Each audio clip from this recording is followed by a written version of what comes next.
Happy almost holidays, everybody! It is Dirky Dirk, and I figured today I would take off the mask, take off the props, and just show you how I really am in this wonderful year of 2020. And we have snowstorm, so here's the interesting. You've all seen this, but I guess you want to hear what my opinion is. So first let me jump into the event. So I got me a little worm thing, which I like a lot. It's a little tricky in that you've got to be between 5,000 and 10,000 power score. And you really don't want 5,000 power score because it doesn't really matter. You will be matched up with guys who are in the top end anyway. You might as well get your armor and weapons and be 10,000 if you can. I started out with vectors and it's just so annoying to just kind of click and shoot and aim, and I'm just too old for that. So eventually I did get 3 arbiters, and even still I kind of really do wish I had that aurora so I could see what I'm actually shooting. So yeah. So far, I'd say this definitely does the trick. It's not bad having meat grinders at all. A little slow, possibly. People do hovers, and that's fine. Wheels are really okay, but there are capcans, there are drones, and these things definitely do help you for that. Anyway, the mission itself is just like last year, but I think maybe they did a better job. They kind of scaled back on some stuff that were cool. For instance, they got rid of all the mini bosses, so now you just kind of walk up to a present and you're right, and you hit R and you get the thing. You get the gun for the truck or the repair kit or whatever else. That just seems kind of lame. I kind of enjoyed fighting the bosses. They might be tricky, but once you get the hang of it, you just get this nice tower build, you hide your cabin and shoot over the obstacle and just kind of strip them of weapons, and you can definitely solo them, and it was more interesting and fun. Now I don't really get it. You get a present, then you have mines to deal with, but I got meat grinders, I'm okay with that. So I think they did a bad job with that. There's also this little mini boss that just kind of pops in there, but it's just a cutscene. It has nothing to do with the vehicle itself. This guy with cannons, I'm like, great, we gotta shoot this guy. No, he's just explaining how the Grunch stole presents, and now you can get the weapons and the repair kit and stuff. It's kind of dumb.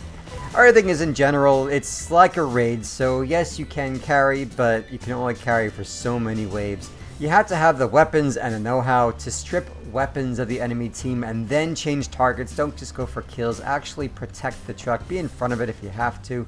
And the other important thing is strategy, as far as you want to get the guns as soon as possible. Yes, the repair kit is fine. I think it does, what, 15 HP from the last time? I don't know how much it does these days.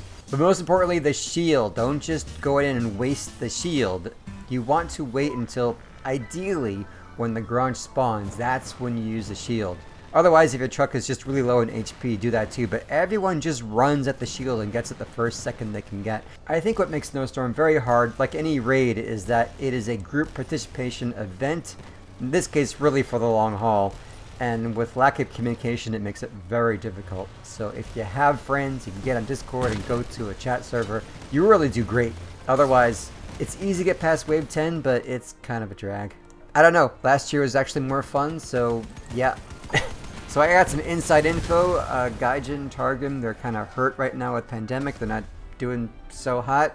So it's a great excuse. I'm sorry about that, guys. There you go. We are where we are. Now, here we go. Crafting. Yeah, again, they kind of missed it. So Lacerator. Remember last year when I said Lacerator is going to be worth $10 million? Because it's only in the Christmas event you can craft it, and then it's not available. But it just turned out to be so bad that it was never really viable or worth selling. Really did bad on the market like I did not think it would. Real shame. They killed the harvester. We wanted something else. This didn't happen. Sorry about that, guys. So you can make the snow gentleman, which is gonna... Your snowman is gonna look really stupid once all this snow melts and we're back to normal. But I guess if you want to do that, snow family, go for it.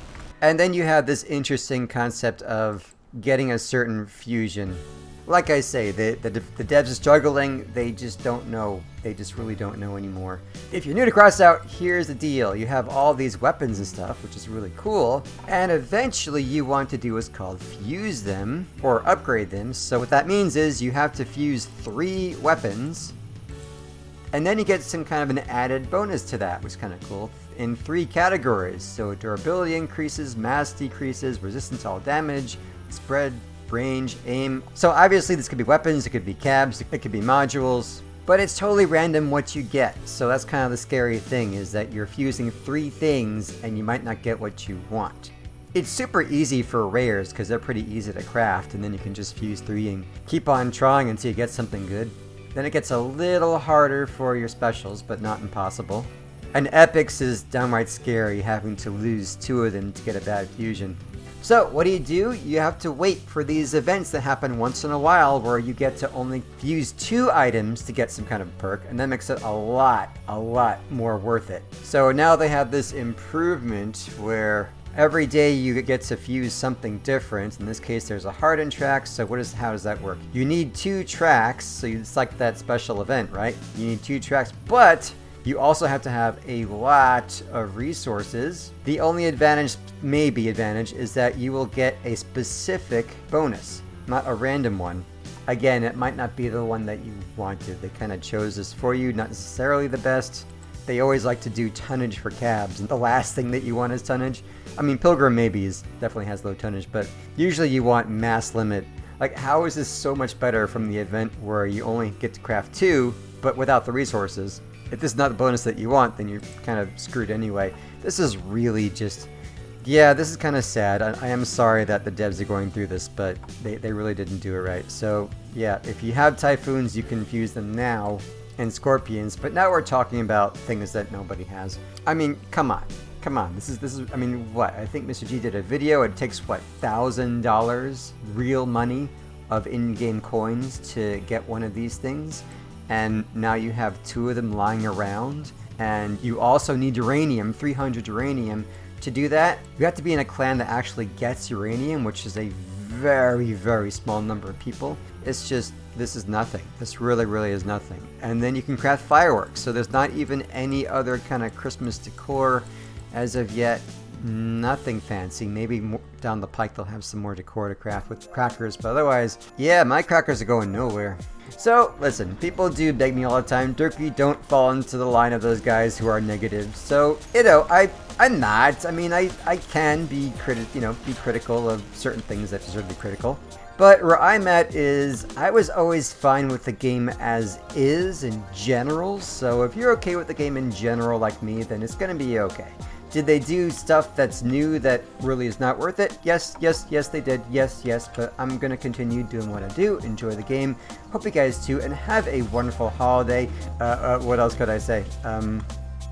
Yes, there are these cool weapons, and I saw in text version of that. So what he showed was that these are, essentially, they are an epic wasp, or a locust, I guess. It's got 3 missiles, and it can rotate it very well. They're not like it's fixed rocket. You can rotate them. They fire relatively straight, although they do drop off very quickly. I guess like a grenade. And you have to hold down to get all 3 launched off, which makes no sense to me. Why is that a thing? With a cricket, you just click one button, they all shoot. With a wasp, you click one button, they all shoot. This one, you hold it down. Why is that good? Because if you just shoot off one missile and then let go, you've still lost your ammo. There's absolutely no benefit whatsoever to stop firing. I'm sorry, that's just a weird thing that shouldn't be. Otherwise, they could be damn good missiles. I don't know. Oh, now I've done it. Now I'm gonna get it right in my face. Yep, which does nothing to me. Hopefully he'll give me a gimme. Oh please, will you actually give me one of those things for just for a trial? Let's see what happens. Blue fireworks.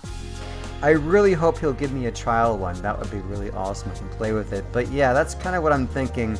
That could be very useful. I think the idea of holding down and clicking is dumb, but maybe a cool weapon. We will try it. Once again, happy holidays. Stay safe. Stay by yourself. Do not infect your family. And seriously, just stay home. Be safe. And try to avoid Amazon and somehow get local companies a chip. And I don't know. It's pretty freaking hard to maintain this planet these days. But bye, guys. Oh, look, it actually comes off. Don't drop that Dirk, hey, don't drop that Dirk.